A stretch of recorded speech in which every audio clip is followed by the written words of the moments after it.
Bienvenue sur Azimut, le podcast de l'orientation. Attendez un instant, là, vous m'écoutez d'où ? Vous êtes sur une plateforme de podcast en streaming, c'est ça ?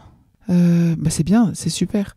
Par contre, ce que je pourrais vous proposer, c'est de vous rendre sur le site du podcast qui s'appelle azimut-podcast.com. L'avantage d'être sur ce site, c'est que vous allez avoir une présentation de l'ensemble des épisodes et des épisodes dont je vous recommande l'écoute directement affichée sur la bonne page. Je vous retrouve là-bas. Dernier des 10 secrets à connaître sur Parcoursup, il s'agit ici de bonnes pratiques à adopter pour vivre Parcoursup plus sereinement. Ce que j'ai forcément envie de vous dire, c'est d'anticiper. Ne découvrez pas Parcoursup et les autres outils qui sont cités dans ces épisodes au second semestre de terminale. Vous risquez de passer à côté d'informations utiles pour la construction de votre projet d'orientation et de générer un stress inutile à un moment où les enjeux sont importants. Établissez un planning. Alors pour un atterrissage serein en fin d'année de terminale, établissez un macro-planning d'orientation au lycée avec des objectifs par année.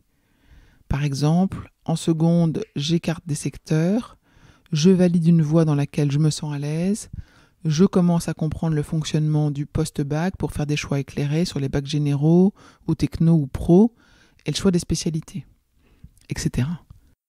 Et pour l'année terminale, là, pour le coup, un planning plus précis et conseillé avec l'établissement d'une stratégie de vœux réfléchie, une rédaction des projets de formation motivés en avance, la participation aux journées portes ouvertes, etc. Choisissez le bon outil, privilégiez la visualisation sur mobile ou sur smartphone pour consulter brièvement.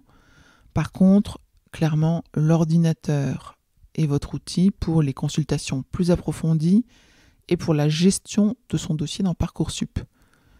Alors certaines fonctionnalités ne sont pas disponibles sur mobile et les manipulations des vœux, comme les refus ou les acceptations, n'y sont pas recommandées.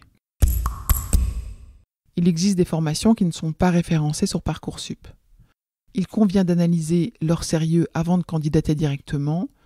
Il vous sera parfois demandé de vous engager financièrement avant l'étape 3 de Parcoursup. Néanmoins, ces formations, elles peuvent faire partie de votre projet d'orientation ou de votre stratégie d'orientation.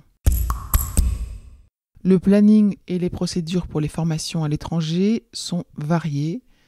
Et là, le conseil, c'est renseignez-vous en amont pour ne pas manquer les échéances importantes. Enfin, ne restez pas bloqué dans les méandres de l'orientation. Que ce soit dans le projet d'orientation ou dans la procédure Parcoursup, il existe des ressources externes qui peuvent vous accompagner. Il y a des solutions adaptées à toutes les bourses, tous les budgets. Alors renseignez-vous. 4 épisodes qui vous permettront d'aller plus loin dans les sujets abordés dans cet épisode.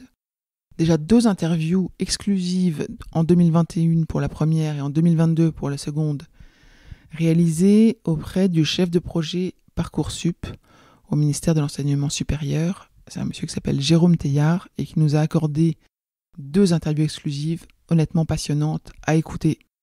Je vous conseille également 2 autres épisodes.